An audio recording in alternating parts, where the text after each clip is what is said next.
Shalom, shalom, shalom, les affranchis de par le monde. Bonjour à ceux qui se réveillent du côté du Canada. Bonjour et bon après-midi à ceux qui sont déjà après-midi. Bien entendu, nous de ce côté, nous sommes dans notre temps d'édification de mercredi après-midi.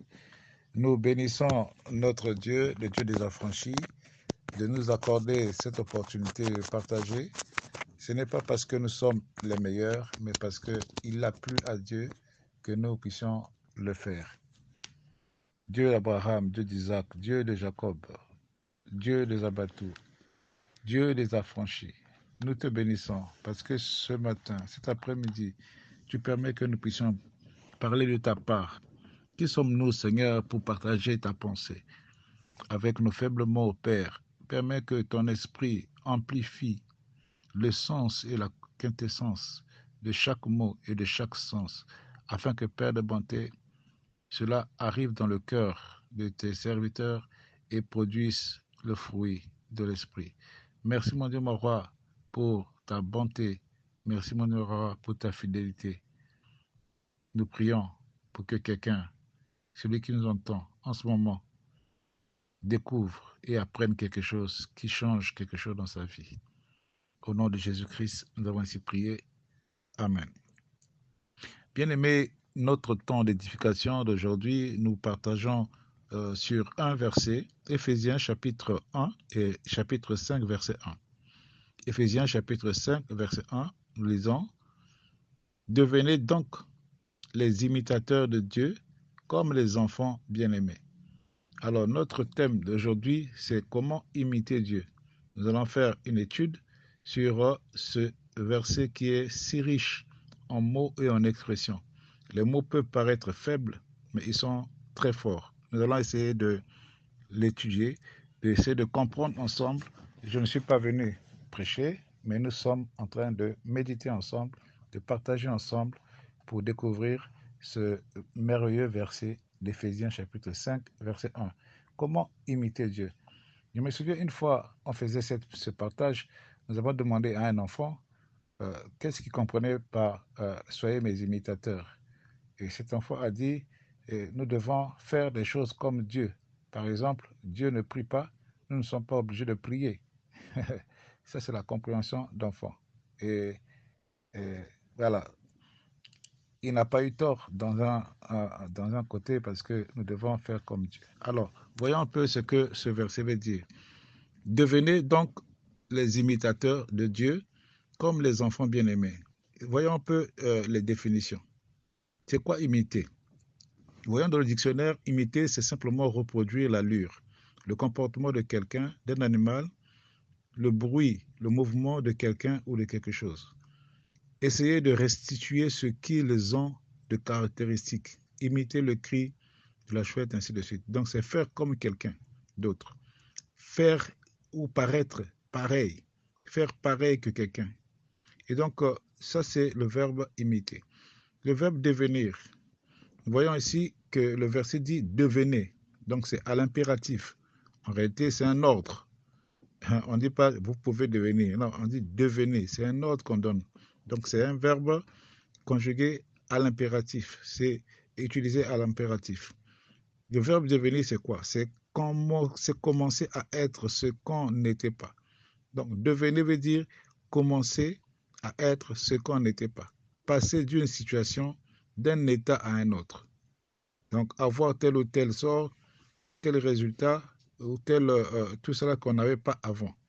Ça, c'est devenir. Donc, nous voyons que ici, Dieu nous demande de devenir. En réalité, si on remplace devenir, donc commencer à être des imitateurs de Dieu. Donc, on se pose la question, donc, là veut dire quoi?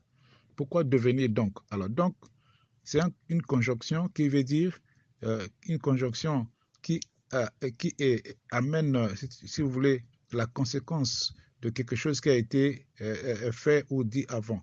C'est-à-dire que c'est la conclusion de ce qui précède. Donc, le donc exprime la surprise causée par ce qui précède ou ce qu'on a constaté avant.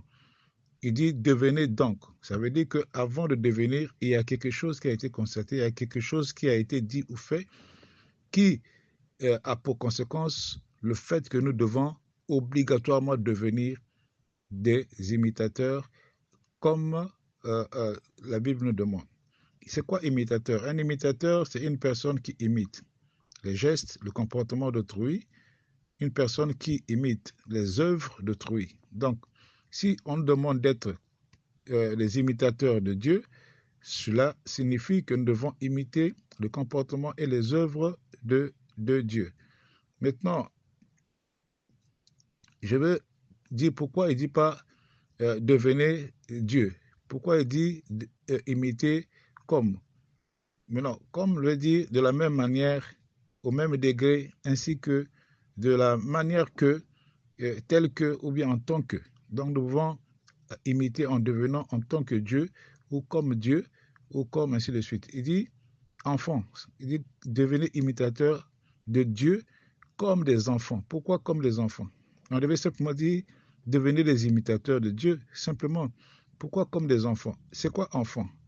Je vois ici enfant, c'est un substantif épicène. Épicène, ça veut dire que qui peut être utilisé au féminin ou au masculin.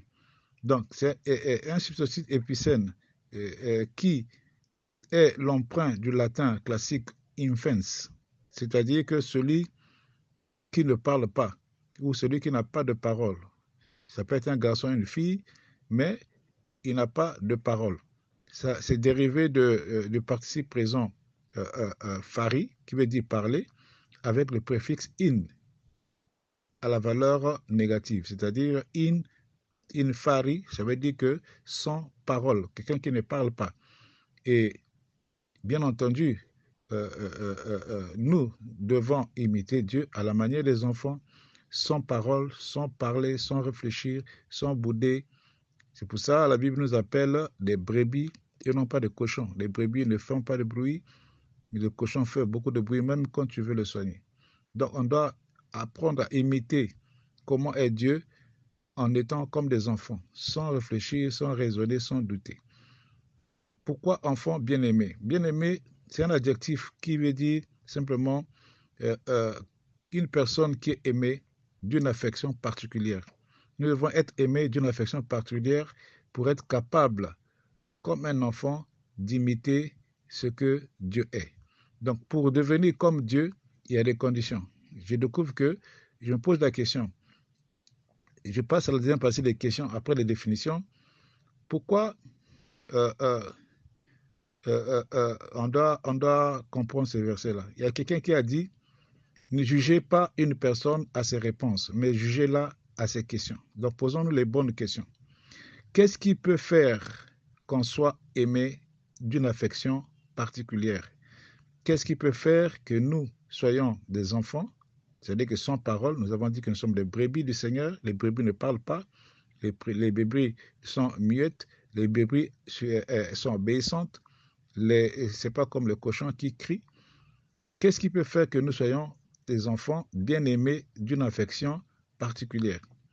Donc, Hébreux 11, verset 6 dit, « Or, sans la foi, il est impossible de lui être agréable, car il faut que celui qui s'approche de Dieu croit que Dieu existe et qu'il est le rémunérateur de ceux qui le cherchent. » Donc, la première étape, nous devons avoir la foi, croire en Dieu. On ne peut pas devenir comme Dieu si nous ne croyons pas en Dieu, si nous ne sommes pas conscients que Dieu existe, si nous ne croyons pas que ce que nous cherchons en Dieu, Dieu va nous le donner. Donc, la réponse, ce serait la foi. Quelqu'un va trouver autre chose, mais moi, j'ai trouvé la foi. Parce que la foi, c'est aussi fermeté, obéissance et insensibilité. Fermeté, obéissance et insensibilité. Ça correspond bien à un enfant. Sans parole, tu obéis, tu es ferme, tu es insensible comme une brebis. Donc, la brebis incarne bien la définition de la foi en termes de fermeté, obéissance et insensibilité. Hébreux 12, verset 2 dit, « Ayant les regards sur Jésus, le chef et le consommateur de la foi, qui en vue de la joie qui lui était réservée, a souffert la croix, méprisé l'ignominie et s'est assis à la droite du trône de Dieu. » Ici, nous remarquons que Jésus est non seulement le chef, mais il est aussi le consommateur de la foi. Donc, si nous devons être aimés d'une affection particulière, eh bien, nous devons être des enfants qui apportent aussi à manger à notre Père, à manger à notre frère, à notre chef, qui est Jésus-Christ, le consommateur de la foi. Si nous avons une foi authentique, une foi agréable à Dieu, alors nous serons en train de nourrir Dieu en lui apportant la foi dont il est le consommateur. Donc cela fera de nous des enfants bien-aimés et agréables. Deuxième question, pourquoi comme des enfants et non comme des adultes? Parce que les enfants, nous avons dit, sont sans parole, obéissance, innocence. Et les enfants donnent une croyance absolue, sans doute ni arrière-pensée. Plus on sait, plus on hésite. Vous ne voyez pas que plus quelqu'un, quand vous êtes né de nouveau, quand on est né de nouveau, je me souviens, on avait la foi, on avait une foi. Quand tu reçois Christ nouvellement, tu as même la foi de déplacer les montagnes, tu déclares des choses, tu crois tellement des choses. Et plus tu grandis, plus tu es enseigné, plus tu comprends des choses, plus tu ne peux plus avoir la foi que tu avais comme nouveau-né. Et je me souviens, quand on a, quand on est nouveau-né, on déclare des choses euh, euh, que les adultes s'écoutent et disent, hé petit, nous tous nous sommes passés par là. Et donc, tu crois au miracle. Nous sommes prêts, comme des brebis, nous sommes prêts à déclarer, à vouloir appliquer des miracles à tout bout de champ, à prier pour les malades, à faire des délivrances. Hein. Ça, c'est le nouveau converti. C'est toujours il y a toujours une première fois. Parce que Dieu, dans le principe de Dieu, le miracle ne se produit que le miracle est toujours quelque chose de nouveau et non pas quelque chose de reproduit. Vous allez voir que Jésus, chaque fois, a guéri les aveugles, il ne les a pas guéris de la même manière. Chaque fois qu'il a fait des miracles, les miracles ne se sont pas ressemblés. Hein? Même si c'est la même maladie, ce n'est pas les mêmes personnes et ce n'est pas toujours la même démarche qu'il a employée. Et donc, nous devons être comme des enfants qui suivent les instructions de papa pour produire le bon résultat que papa est d'accord avec. Et qu'est-ce qu'il faut imiter de Dieu? Un, nous avons l'image. L'image est le pouvoir, la puissance, la gloire, comme Christ étant en nous.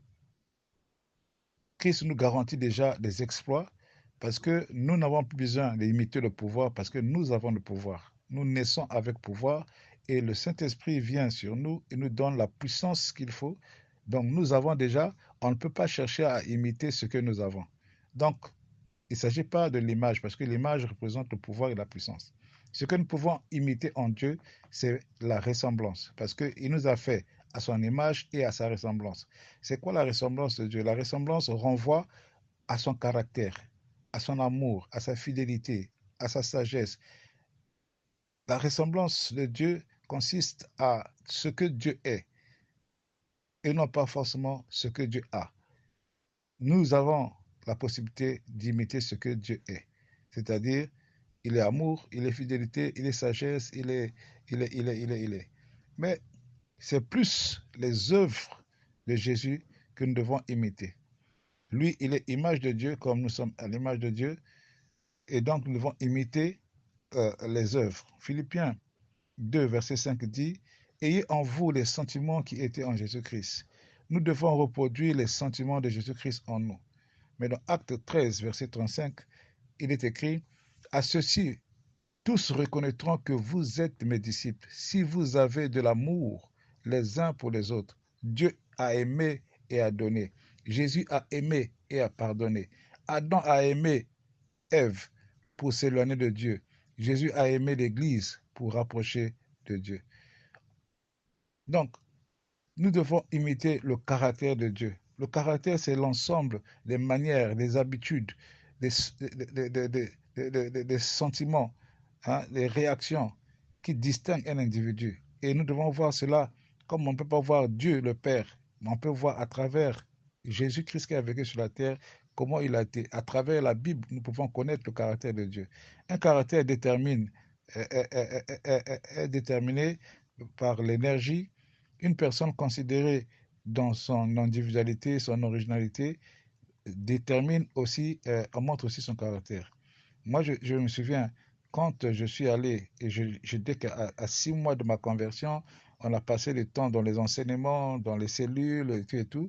Je devais aller en vacances à l'UTT, à un village au sud. Euh, Un des pasteurs a dit, mais là où tu vas, tu peux aller ouvrir une cellule. Et je suis parti là-bas, j'ai prié, Dieu m'a dit, il y a encore d'autres brebis qui sont de la bergerie, mais qui ne sont pas, qui sont dehors. Il faut les ramener pour qu'il y ait un seul berger, une seule bergerie, un seul berger. J'ai compris que ce n'était pas le moment d'aller ouvrir une cellule, il fallait plutôt chercher ceux qui étaient dehors, les ramener à la maison. Et je suis allé trouver une cellule, enfin, c'est une église, une petite église dans un village après la guerre. Et, le frère qui était là, le frère Jean, euh, il a dit, OK, mon frère, tu viens de quelle église? Je dis que je viens de l'Assemblée chrétienne. Il a dit, ah, des AC. Bon, il a vu qu'à l'époque, c'était les grandes églises. Du coup, il m'a mis au standard des grands serviteurs. Moi, j'étais qu'un bébé spirituel, un nouveau-né. Mais lui m'a mis à un standard élevé. Hein. Et il a dit non, ben vous savez, après la guerre, les gens se sont refroidis, ils viennent plus à l'église, ils viennent plus prier. Et moi, j'avais la foi de nouveau-né, hein, les nouveaux convertis. J'ai dit, Dieu a fait ça parce que nous devons faire le travail, nous devons aller dans la rue, porte à porte, aller faire le suivi. On a commencé un jeûne de 3 jours. Après le jeûne, le deuxième jour, on a commencé à faire la ronde, faire le suivi. On arrive devant la première personne, le frère. Et subitement, dès qu'on a fini de prier, il dit, bon, c'est au frère Ghislain de faire l'exhortation. J'ai fait des partages, j'ai suivi des enseignements, mais je n'ai jamais fait une exhortation comme ça. Tu ouvres un verset, tu commences à parler à quelqu'un. Et devant cette personne, le frère me dit de le faire. On venait de prier, je leur ai demandé de prier encore. Pendant qu'il priait, moi, j'étais en train de chercher les versets. Ça défilait comme ça. Pendant qu'il priait, moi, je fouillais les versets. Et du coup, j'entends seulement Amen, Amen, Amen. Et à peine là, moi, je ne sais pas quoi fini de trouver. Après, j'ai pris un verset de Pierre, un Pierre qui dit, vous comme des enfants de nouveau-nés, désirez le lait spirituel et pur. Et j'ai commencé à parler de ça. La voix était lourde. Et petit à petit, la voix se dégageait. La voix se dégageait. Et qu'est-ce qui s'est passé? On a fait le tour de la ville à exhorter, à exhorter. Le vendredi, on est venu, parce qu'il faisait le culte samedi. Le samedi, on est venu, c'était plein. La salle était pleine. Il était content. Et quand on finit comme ça, et il dit non, mercredi, on est venu faire l'intercession lundi. Mercredi, c'était le jour de l'enseignement. Et il me dit non, frère Justin, c'est toi qui vas enseigner mercredi. C'est comme si j'avais entendu, mais je n'avais pas bien entendu. Je suis parti à la maison, je dis, mais le gars là me prend pour qui? Moi, je ne suis pas pasteur. Il me demande d'enseigner, pas d'exhorter. Maintenant, elle a fini de faire l'exhortation, maintenant c'est l'enseignement. Je dis, non, c'est pas possible. Et donc, moi, qu'est-ce que je fais? J'ai dit, bon, je commence à penser à mon pasteur, hein, le bishop Serge Hermé Zabatou. On a fait, à l'époque, on commençait à faire les retraites au début du centre. On faisait les retraites, il nous enseignait. J'ai pris le cahier, j'ai fouillé les enseignements. J'ai dit, bon, comme c'est le jour de la guérison, j'ai pris un enseignement qu'il nous avait partagé sur l'homme boiteux. Hein, l'homme boiteux. L'homme boiteux qui était guéri devant le temple. J'ai commencé à imiter. Donc, dans ma tête, je voyais mon pasteur en train de nous enseigner. Moi, moi, j'étais en train de faire la même chose. Donc, moi, j'étais dans ma vision, moi, j'étais maintenant lui. Et dans la vision, mon lit était maintenant nous. Donc, le peuple de Dieu. J'étais en train de prêcher mon lit. Hein. Je parlais, j'imitais les paroles, je pensais à ce que le pasteur me disait, je lisais ce j'avais écrit. J'étais en train de prêcher mon livre, mais ça n'entrait pas. Jusqu'à ce que je suis fatigué, je me suis endormi. 1 heure après, vers 1 heure du matin, 2 heures du matin, Dieu m'a réveillé. Il m'a donné un message sur la double guérison de Paul, l'apôtre Paul. Il m'a commencé à ouvrir, j'ai commencé à lire ce chapitre-là comme j'ai jamais lu. Et des choses venaient comme ça. Dieu lui-même commençait à mettre les choses dans le cœur. Mais en toute chose, on ne peut pas imiter Dieu qu'on ne voit pas si on ne sait pas d'abord imiter les hommes de Dieu que nous voyons. Dans tous les domaines, tout homme a un modèle. Nous devons avoir un modèle par qui nous commençons avant que Dieu nous propulse dans notre propre marche. Il y a des gens, même les stars, les musiciens ont toujours commencé par un modèle. Ils ont quelqu'un qui l'admire. Ils ont commencé à chanter comme lui, jusqu'à ce que eux-mêmes ils sont entrés dans leur propre ministère. Dans le ministère, c'est pareil. Il y a des gens qui prêchent comme leur pasteur. Il y a des gens qui prêchent comme un orateur qui l'a beaucoup impacté. Il prêche, il fait comme lui, il imite. C'est pas un péché. Paul a dit, soyez mes imitateurs, comme moi-même je suis imitateur de Christ. Vous n'avez pas vu Christ, mais moi j'ai vu Christ. Donc, imitez-moi. Donc, vous ne pouvez pas imiter Dieu que vous ne voyez pas. Vous ne pouvez que l'imiter à travers les hommes de Dieu qui sont devant vous, qui vous nourrissent, qui vous conduisent dans la vérité. Hmm? Donc, mais Dieu ici demande de l'imiter, mais nous pouvons imiter Dieu à travers la parole de Dieu que nous voyons, comment Dieu fait, comment Dieu a aimé. Par exemple, Adam a aimé pour s'éloigner de Dieu, mais Christ nous dit aimer comme moi. Moi, j'aime pour rassembler, ramener la femme vers Dieu. Donc, l'amour va consister non pas à s'éloigner de Dieu à cause du péché, pour le plaisir du péché, mais nous devons aimer de façon à nous priver du plaisir du péché pour ramener l'homme et le prochain à Dieu. Donc maintenant, euh, euh, euh, euh, si on imite Dieu et que nous devenons Dieu, la question c'est que ferions-nous si nous devenons Dieu? Que ferions-nous si on était devenu Dieu? Je me souviens d'un film, euh, euh, euh, on l'a dit à quelqu'un, tu vas devenir Dieu pendant quelques jours, mais il fallait voir ce qu'il a fait comme Dieu. Il a jusqu'à déplacer la lune pour séduire une femme. Il a créé des catastrophes. Il a commencé à tricher avec Dieu. Après, il était fatigué, il recevait tellement de demandes, il n'arrivait plus à dormir. Donc Dieu reste Dieu. On ne peut pas devenir grand Dieu, mais on peut devenir un petit Dieu en imitant comment est-ce que Dieu est en train de faire. Je ne demande pas d'imiter les miracles, d'inventer des miracles. Il y a un pasteur qui s'entendait avec le protocole pour signaler qui est malade et chaque fois il commençait à dire, Dieu m'a parlé de toi, tu es malade, viens, je prie pour toi. Des maladies qu'on ne peut pas vérifier la guérison. Mais un jour, un paralytique physique s'est levé, il a dit, Dieu m'a dit de venir vers toi, que tu pries pour moi. Il a dit non, Dieu ne m'a pas parlé, parce qu'il savait qu'il était en train de falsifier les miracles. Mais le monsieur a dit, je ne pars pas parce que Dieu m'a dit de me lever, de venir, que tu pries pour moi. Le pasteur a fait une prière incrédule, et pendant qu'il avait les yeux fermés, il entend seulement les gens acclamer, le paralytique a marché. Et le pasteur est passé à la repentance pour demander pardon à Dieu, pardon à l'Église. Il a arrêté de falsifier le miracle parce que Dieu lui a montré que tu n'es pas obligé de falsifier les miracles, mais tu dois imiter les miracles authentiques en moi, en obéissant, en faisant. Parce que la foi, c'est fermeté, obéissance et insensibilité, mais la foi, c'est aussi F-O-I, faire des œuvres impossibles. Si nous croyons, Jésus a dit, si vous croyez en moi, vous allez faire les choses que j'ai faites, mais vous en ferez aussi de plus grandes. Donc, on n'a pas besoin d'imiter ou de falsifier les miracles. Pourquoi devenir donc? Parce que nous avons été faits petits dieux. Mais le péché nous a menti que Dieu était petit. Je répète, pourquoi il dit devenez donc? Qu'est-ce qui a précédé avant? Parce que Dieu nous a créés comme un petit Dieu. Lui-même, il est grand Dieu, Dieu avec des majuscules. Nous sommes petits dieux avec des minuscules. Mais lorsque nous avons péché, le péché nous a dit que Dieu était maintenant petit. Alors que Dieu était le grand Dieu, il nous a fait petit Dieu, mais le péché nous a menti que Dieu était petit. Et l'œuvre rédemptrice de la croix de Jésus-Christ nous a prouvé que nous sommes des petits dieux et que Dieu est le grand Dieu. Soyons donc comme lui, Jésus-Christ, qui est venu nous révéler le grand Dieu et qui est venu restaurer notre divinité. Pourquoi devenir donc? Parce que toute la création attend avec un ardent désir la manifestation des fils que nous sommes. Romains 8, verset 19. Aussi la création attend-elle avec un ardent désir la révélation des fils de Dieu. Aussi, longtemps nous sommes le fils de Dieu. Un enfant désire toujours être comme son père. Un enfant, un père, c'est comme un héros pour lui. Il est fier de son père, il veut être comme son père. C'est pourquoi si nous aimons Dieu, si nous sommes fiers de notre Dieu, de notre Père, nous devons tout faire pour ressembler à notre Père. Être la fierté de notre Père, ressembler.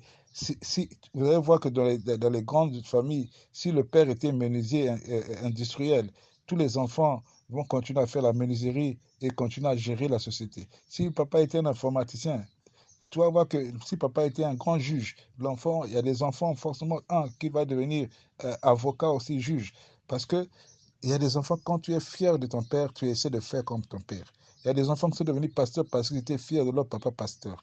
Et donc, si tu es sous un serviteur, un homme qui est puissant, qui est respecté, tu dois avoir cette fierté-là de l'imiter, d'être comme lui. C'est comme ça que les gens ont reconnu les premiers disciples, ils ont dit, ces gens-là sont comme Christ. Jean chapitre 5, verset 17. Mais Jésus leur dit, mon Père agit jusqu'à présent, moi aussi j'agis. Alors nous devons agir. Nous devons ressembler à Christ qui agit. Au lieu de dormir, nous devons agir. D'une manière ou d'une autre, nous devons agir, être les témoins de Christ.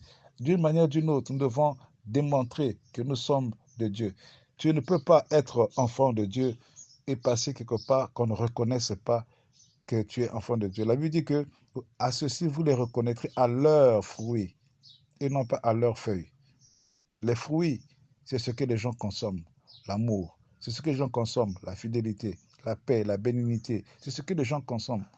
Les feuilles, c'est ce que les gens utilisent, mais ne consomment pas. Les gens utilisent pour s'en abriter contre le soleil. Les gens peuvent venir se cacher sous toi, mais ils ne vont pas consommer ton caractère ni ce que tu es, parce qu'ils profitent de toi, mais ils ne veulent pas être comme toi, ils ne t'admirent pas. Ça, c'est la différence entre les feuilles et les fruits. En conclusion, ayons une suffisante foi devant Dieu qui nous permette, avec obéissance à sa parole, de monter, de montrer au monde que nous avons récupéré notre identité d'origine avant que le péché ne vienne nous mentir. Agissons par cette foi, car sans les œuvres de la foi, le monde ou la création ne verra pas en nous son Créateur. Qui peut dominer et l'assujettir? Nous sommes destinés à dominer la nature et à assujettir la nature, mais c'est en devenant comme Dieu. C'est pourquoi Dieu ne tergiverse pas sur ça. Il dit devenez, c'est impératif. Ne pas devenir comme Dieu, c'est un péché. Ne pas devenir comme Dieu, c'est un péché. Lorsque nous nous repentons, utilisons aussi cette repentance. Si nous n'avons pas encore atteint les dimensions, les caractères de Dieu, repentons-nous pour ça. Donc, je finis par là, que Dieu permette à quelqu'un de comprendre ce message et de devenir à nouveau comme Dieu, mais comme un enfant bien-aimé. Devenons d'abord des enfants bien-aimés pour imiter Dieu comme des enfants bien-aimés. Nous devons imiter Dieu et devenir donc comme les imitateurs de Dieu et devenir Dieu même avec petit d. Que Dieu bénisse celui qui écoute cette parole, que Dieu fasse du bien à quelqu'un en ce jour. Au nom de Jésus-Christ, j'ai ainsi prié. Amen. C'était votre frère Ghislain Elenga Pourou depuis le Congo-Brazzaville. Que Dieu des affranchis vous bénisse. Soyez la lumière du monde. Amen.